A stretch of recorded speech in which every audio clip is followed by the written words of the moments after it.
The morning arrived slowly, wrapped in the soft gray light of winter. Snow had fallen during the night, covering the streets of Riverside in a blanket of wet that muffled every sound. The world felt hushed, as if it were holding its breath. Inside a small bakery on Maple Street, warm golden light spilled through the frosted windows. The scent of fresh bread drifted into the cold air each time the door opened. Mrs. Chen moved quietly behind the counter, arranging pastries in neat rows, humming an old tune her mother once sang.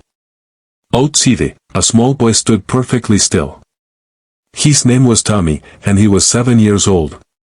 He wore a brown jacket that had seen better days, and his feet were bare despite the snow. His breath made small clouds in the frozen air as he pressed his nose against the bakery window, watching the bread inside with eyes that held something deeper than simple hunger. Mrs. Chen noticed him first.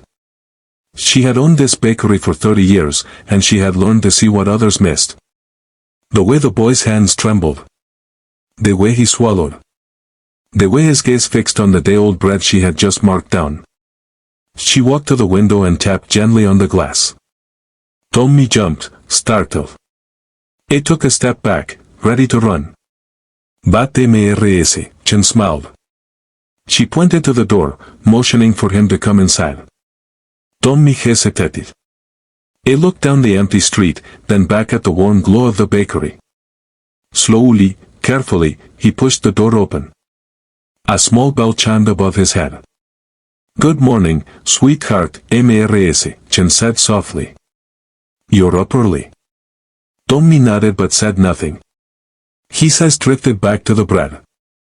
Mrs. Chen moved to the shelf where the day-old loaves sat. They were still perfectly good, just a day past their peak freshness. She picked up a round loaf of wheat bread and a smaller one filled with raisins. "These need to find a home today," she said gently. "Would you like them?" Tommy's eyes widened. But instead of reaching for them, he dug into his pocket. He pulled out a handful of coins, pennies, mostly, and a few dimes. His small fingers counted them carefully. "I only have 63 cents, he whispered. "But Mommy hasn't eaten. Can you share expired bread?" The words hung in the air like the snow outside, soft, fragile, heartbreaking. Mrs. Chen felt something tighten in her chest. She knelt down so she was eye level with the boy. "Where is your mommy now?" she asked gently. "At home," Tommy said. "She's sleeping. She's been sleeping a lot. She said we'll have food soon, but..." His voice trailed off. He thought maybe if I brought something back, she would smile again. Mrs. Chen's throat tightened. She had seen hard times before. She had lived through them. And she recognized the quiet desperation in this child's eyes.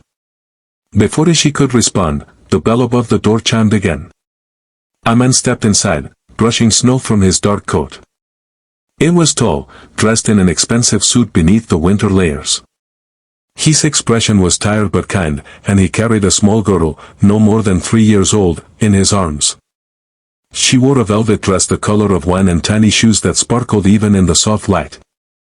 This was James Montgomery. He was the CEO of Montgomery Industries, one of the largest companies in the city. But right now, he was simply a father trying to keep a promise. "Daddy," the little girl said, pointing at the pastries. "Cinnamon roll?" James smiled wearily. "Yes, sweetheart. We'll get you a cinnamon roll." He approached the counter, then noticed Tommy standing there, clutching his coins, his bare feet leaving small wet prints on the tile floor. James froze. The little girl in his arms noticed too. "Daddy, why isn't he wearing shoes?" The question was innocent, but it echoed through the quiet bakery like a bell. James looked at Tommy, really looked at him. He saw the threadbare jacket. The too thin wrists. The dignified way the boy held himself despite everything. And then he heard Mrs. Chen's soft voice explaining what Tommy had asked for. Expired bread. For his mother who hadn't eaten. James set his daughter down gently. He walked over to Tommy and knelt beside him, just as Mrs. Chen had done. "What's your name?" he asked quietly. Tommy, the boy whispered. Tommy, my name is James. It paused, choosing his words carefully.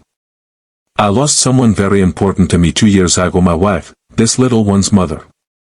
He gestured to his daughter, who was now holding Mrs. Chen's hand. She got sick, and he couldn't fix it. No matter how much money I had, I couldn't fix it. Tommy looked up at him, listening. After she died, James continued, his voice rough with emotion, I forgot what mattered. He worked all the time. I tried to fill the empty space with meetings and deals and things that didn't matter at all. But then one morning, my daughter asked me if I remembered how to smile. It paused. That's when I realized, the only thing that matters is taking care of the people we love. He looked at the coins in Tommy's hand. You're doing that, James said. You're taking care of your mom. That makes you braver than most adults I know. Tommy's eyes filled with tears, but he didn't let them fall. James stood up and walked to the counter. He spoke quietly with Mrs. Chen, who nodded and began gathering items, fresh bread, pastries, fruit, milk, a container of soup. Wait, Tommy said, his voice panicked. I can't. You only have. James turned to him with a gentle smile. This isn't charity, Tommy. This is people helping people. Because that's what we're supposed to do. Mrs. Chen packed everything into 2 large bags. James added a pair of warm socks and a gift card to the local shoe store that he quickly purchased from the store next door. Can you tell me where you live? James asked. I'd like to make sure you and your mom get home safely. Tommy gave him the address, a small apartment building on the east side of town. 20 minutes later, James's car pulled up outside the building. It carried the bags while Tommy led him upstairs to a small apartment. Inside, a young woman lay on a worn couch, wrapped in blankets. She woke as they entered, confusion and fear crossing her face. But Tommy ran to her. Mommy, I got food. Real food. And Mr. James helped. Over the next hour, the full story emerged. Sarah, Tommy's mother, had been laid off 3 months ago. She had been too proud to ask for help, stretching every dollar until there was nothing left. James listened without judgment. Then he made a phone call. I have an opening in my company's administrative department, he said. If you're interested, the job is yours. It comes with health insurance, fair pay, and daycare assistance. Sarah began to cry, tears of relief, of gratitude, of disbelief. As James prepared to leave, Tommy hugged him tightly. Thank you for sharing with us, the boy whispered. James hugged him back, his own eyes damp. No, Tommy. Thank you. You reminded me what matters. That evening, as snow continued to fall over Riverside, 2 families sat down to warm meals. In their hearts, they carried something more valuable than bread, the knowledge that kindness, once shared, multiplies in ways we cannot measure. And sometimes, the smallest voice asking the humblest question can change everything.